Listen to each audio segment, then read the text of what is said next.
Jai Hind. In this lecture, we will study different technical terms which use in finite state machine like successor, terminal states, and strongly connected machine. And we will also study distinguishable states and distinguishing sequences and equivalent states. This is a block diagram of Mealy type finite state machine. Mealy type finite state machine is a combination of combinational circuit and memory element, and we use flip-flop in memory element.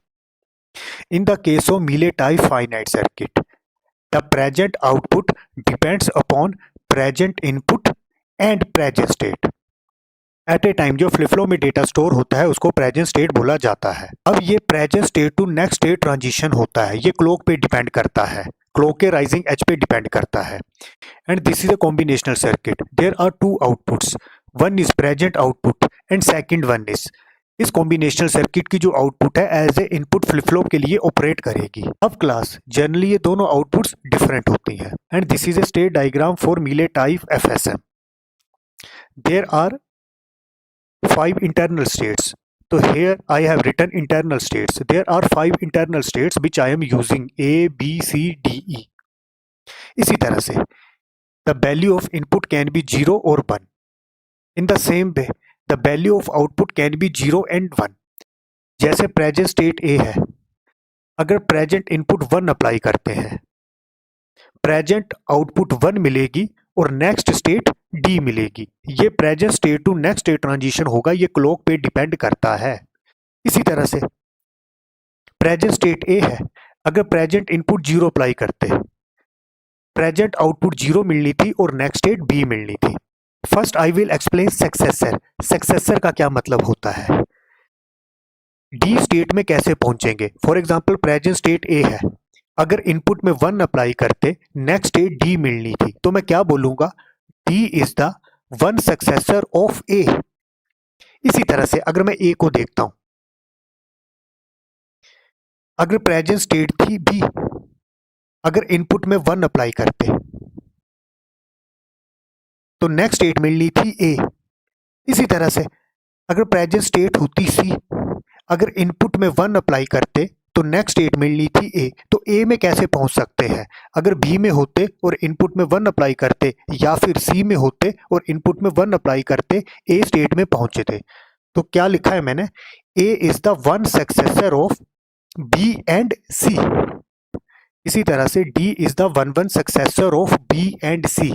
जैसे D को देखते हैं, D में कैसे पहुंचते, अगर मैं B में खड़ा हूं, अगर इनपुट में 1 अप्लाई करता तो ए में पहुंचना था.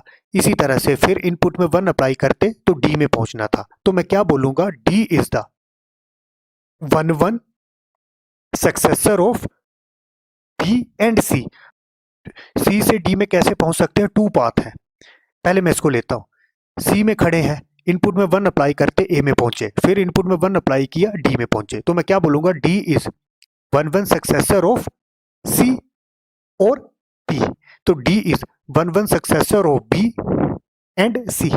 इसी तरह से मैं इस तरह से बोल सकता हूं, डी इज 0 सक्सेसर ऑफ सी. सी में खड़े हैं, अगर प्रेजेंट इनपुट 0 अप्लाई करते तो नेक्स्ट स्टेट डी मिलनी थी. Again this is D is the 0 successor of A. A में खड़े हैं, पहले इनपुट अप्लाई किया 0, नेक्स्ट स्टेट मिली बी. अगेन फिर इनपुट अप्लाई किया 0, नेक्स्ट स्टेट मिली C. Again present input 0 apply किया, नेक्स्ट स्टेट मिली डी. तो मैं क्या बोलूंगा, D is the 0 successor of A. तो जर्नल वे में सक्सेसर क्या होगा, for example we have given 2 state, this is first state and this is second state. मुझे इस स्टेट से इस स्टेट में पहुंचना है, तो कैसे पहुंचूंगा, जब मैं इनपुट सीक्वेंस अप्लाई करूंगा. फॉर एग्जांपल इस केस में इनपुट सीक्वेंस क्या है, 1 1 1. तो in general way we can say, if an input sequence x takes a machine from SI to SJ, that is from SI to SJ, then SJ is said to be the X successor of SI. अब X successor क्या है यहाँ पर, for example machine को SI से SJ में लेके आना है, तो X सीक्वेंस क्या होगी, 1 1 1. अगर इनपुट में 111 अप्लाई करते हैं तो मशीन SI से SJ पहुंच जाएगी। Next is terminal state. What is the meaning of terminal state? For example present state E है। प्रेजेंट स्टेट क्या होता है? एट ए टाइम जो फ्लिप फ्लॉप में डेटा स्टोर होता है उसको प्रेजेंट स्टेट बोला जाता है। For example present state E है। अब ये जो प्रेजेंट इनपुट है इसमें मैं 0 अप्लाई कर सकता हूं या फिर 1 अप्लाई कर सकता हूं। प्रेजेंट स्टेट ई है। अगर आप इनपुट में 0 अप्लाई करते हो या फिर 1 अप्लाई करते हो, आउटपुट तो 0 मिलेगी पर नेक्स्ट स्टेट ई ही रहेगी। मतलब मैं ई से बाहर नहीं निकल सकता हूं, मैं ई में खड़ा हूं। अगर मैं इनपुट में 0 अप्लाई करता तो नेक्स्ट स्टेट ई ही रहनी थी। अगर इनपुट में मैं 1 अप्लाई करता तो भी नेक्स्ट स्टेट ई ही रहनी थी। तो इस केस में मैं ई स्टेट में फंस चुका हूं, तो this is known as terminal state. If present state is E and there is no sequence that can take the sequential machine out of state E, and thus state E is said to be terminal state. अगर present state ई होती, आप कोई भी input sequence apply करो, 0 करो या 1 करो, output तो मिलेगी 0 जैसे यहाँ पर लिखा है। फिर जैसे क्लॉक अप्लाई करेंगे present state to next state transition होगा, पर नेक्स्ट स्टेट क्या मिलेगी? ई ही रहेगी। मैं ई से बाहर नहीं निकल सकता, तो E is known as terminal state. अब इसी मिले टाइप स्टेट डायग्राम में अगर ये ई स्टेट नहीं होती, इस स्टेट डायग्राम में टर्मिनल स्टेट नहीं है। अब ये जो स्टेट डायग्राम बना है, इस तरह की मशीन को बोला जाता है स्ट्रॉन्गली कनेक्टेड मशीन। ना strongly connected machine, a strongly connected machine refers to the finite state machine where every state is reachable from other state. This means that for any two states in a machine, there exists a sequence of inputs that allows transitioning from one state to another states. This is the example of strongly connected machine. For example, D state है, तो D state में मैं कैसे पहुंच सकता हूँ? ए के through भी पहुंच सकता हूँ। अगर इनपुट में 1 अप्लाई करता तो डी मिलना था। इसी तरह से बी से भी पहुंच सकते हैं। बी से कैसे पहुंचे थे? अगर पहले इनपुट में 1 अप्लाई करते फिर ए मिलना था, फिर 1 अप्लाई करते फिर डी मिलना था, तो डी में हम बी से भी पहुंच सकते हैं। इसी तरह से डी में हम सी से भी पहुंच सकते हैं। फॉर एग्जाम्पल ए में कैसे पहुंच सकता हूँ? सी से पहुंच सकता हूँ। अगर इनपुट में 1 अप्लाई करते ए में पहुंच जाना था। बी से भी पहुंच सकते हैं, अगर इनपुट में 1 अप्लाई करते तो ए में पहुंच जाना था। This is example of strongly connected machine. और स्ट्रॉन्गली कनेक्टेड मशीन के केस में टर्मिनल स्टेट नहीं होती। Next is distinguishable states and distinguishing sequences. Two state SA and SB of a sequential machines are distinguishable if and only if there exists at least one finite sequence which when applied to the sequential machine cause different output sequences depending on whether SA और SB is the initial state। तो distinguishable state के case में क्या होगा? For example we have 2 states, SA and SB हमारे पास 2 states हैं। तो उस केस में कोई भी एक फाइनाइट सीक्वेंस हो सकती है। जैसे ये फाइनाइट सीक्वेंस हम इन स्टेट्स में अप्लाई करेंगे और जो सर्किट की आउटपुट होगी वो डिफरेंट मिलनी चाहिए। तो there exist at least one finite sequence which when applied to the sequential machine cause different output sequences. And next is distinguishing sequences. The sequence which distinguishes these states is called distinguishing sequence of the pair SA-SB. अब बच्चों इस concept को मैं एक example के through explain करता हूँ। Now I will explain distinguishable state and series with example. This is a state diagram for Mealy type finite state machine. This is present state. How many present states are present? 6 from A to F. And this is next state and output. What next state and output you will get if you apply input 0 and input 1. For example, मैं 2 state ले रहा हूँ A and E. और मैं लगातार input में logic 0 apply करूंगा। तो प्रेजेंट स्टेट ए है, अगर इनपुट में 0 अप्लाई करते तो नेक्स्ट स्टेट मिलनी थी C टू G, तो नेक्स्ट स्टेट मिलनी थी C, आउटपुट मिलनी थी 0। तो प्रेजेंट स्टेट ए है, इनपुट में 0 अप्लाई करते तो ट्रांजिशन कैसे होगा? C to 0। इसी तरह से E, मैंने 2 स्टेट्स ली हैं E में खड़े हैं, अगर इनपुट में 0 अप्लाई करते तो नेक्स्ट स्टेट D, आउटपुट 0। तो E में खड़े हैं, नेक्स्ट स्टेट D, आउटपुट 0। अब आप देखो दोनों आउटपुट्स सेम है, अभी ये डिफरेंट नहीं हुई है। मैं आगे चेक करूंगा, ए टू सी ट्रांजिशन हुआ। अब ये जो नेक्स्ट स्टेट सी है, it will act as a present state, that is this one. Input में जीरो अप्लाई किया, नेक्स्ट स्टेट अगेन मिलेगी ई, आउटपुट मिलेगी जीरो। तो सिंपली ये next state as a present state operate करेगी C. Input में zero apply किया, transition हुआ E to zero, next state E, output zero again. अब ये जो डी है नेक्स्ट स्टेट, ये as a present state operate करेगी, D that is this one. Input में जीरो ही अप्लाई करना है, इनपुट में अप्लाई किया zero, next state B, output one. तो next state B, output one. तो simply D to B transition हुआ, तो ये मैंने लिख दिया है। अब आप देखो आउटपुट्स हो चुकी हैं डिफरेंट, तो मैं क्या बोलूंगा, hence two outputs are different after two state transition. Two state transition कैसे हुआ, मैंने कंसीडर किया था ए और ई। अगर इनपुट में जीरो अप्लाई करते तो ट्रांजिशन कैसे हुआ, ए सी में चला गया, आउटपुट जीरो मिली, ई डी में चला गया, आउटपुट जीरो मिली। फिर इनपुट में जीरो अप्लाई किया, अब यही next state as a present state operate करेगी, सी ई में चला गया, output zero, again D B में चला गया, आउटपुट वन। तो after two state transition output क्या हो चुकी है, डिफरेंट। तो मैं क्या बोलूंगा, hence A and E are two distinguishable. अब ये सीरीज कौन सी है जिसने इसको डिस्टिंग्विश किया, तो सिंपली जीरो जीरो, पहले इनपुट जीरो अप्लाई किया, फिर इनपुट जीरो अप्लाई किया। अब डेफिनेशन में क्या बोला था, टू स्टेट डिस्टिंग्विशेबल कब होती है, जब कम से कम कोई एक फाइनाइट सीक्वेंस होती है जहां पर आउटपुट अलग हो जाती है। यहाँ पर मैंने जीरो जीरो के लिए चेक किया। फॉर एग्जाम्पल अगर मैं वन वन के लिए चेक करता, आउटपुट सेम रहती, या फिर मैं वन जीरो के लिए चेक करता तो भी आउटपुट ये सेम रहती, पर जीरो जीरो के लिए आउटपुट डिफरेंट हो चुकी है। तो आपको सभी कॉम्बिनेशन पे चेक करना है। तो टू बिट के लिए आपको सभी कॉम्बिनेशन पे चेक करना है, जिस कॉम्बिनेशन पे आउटपुट डिफरेंट आ जाती है वो कॉम्बिनेशन क्या होगा, डिस्टिंग्विशेबल सीरीज। इसी तरह से एक और एग्जांपल लेते हैं, ए और सी। लगातार इनपुट जीरो पे चेक करेंगे, आप वन पे भी चेक कर सकते हो, कोई भी फाइनाइट सीक्वेंस होनी चाहिए जिसपे आउटपुट डिफरेंट हो जाए। मैं जीरो पे चेक करता हूँ, ए में खड़े हैं, अगर इनपुट में जीरो अप्लाई करते, नेक्स्ट स्टेट मिली सी, आउटपुट जीरो, तो ए से ट्रांजिशन हुआ सी, आउटपुट जीरो। अनदर मैंने लिया है सी, इनपुट में जीरो अप्लाई करते तो ई एंड जीरो, मतलब सी टू ट्रांजिशन हुआ, next state E, output zero, output अभी सेम है। तो अगले के लिए चेक करते हैं, फिर इनपुट में जीरो अप्लाई किया। अब ये जो नेक्स्ट स्टेट है as a present state operate करेगी, मतलब सी, इनपुट में जीरो अप्लाई किया, E to zero, C to again E to zero. अब यही next state as a present state operate करेगी, ई में खड़े हैं, इनपुट में जीरो अप्लाई करते तो next state D, output zero, अभी भी आउटपुट सेम है।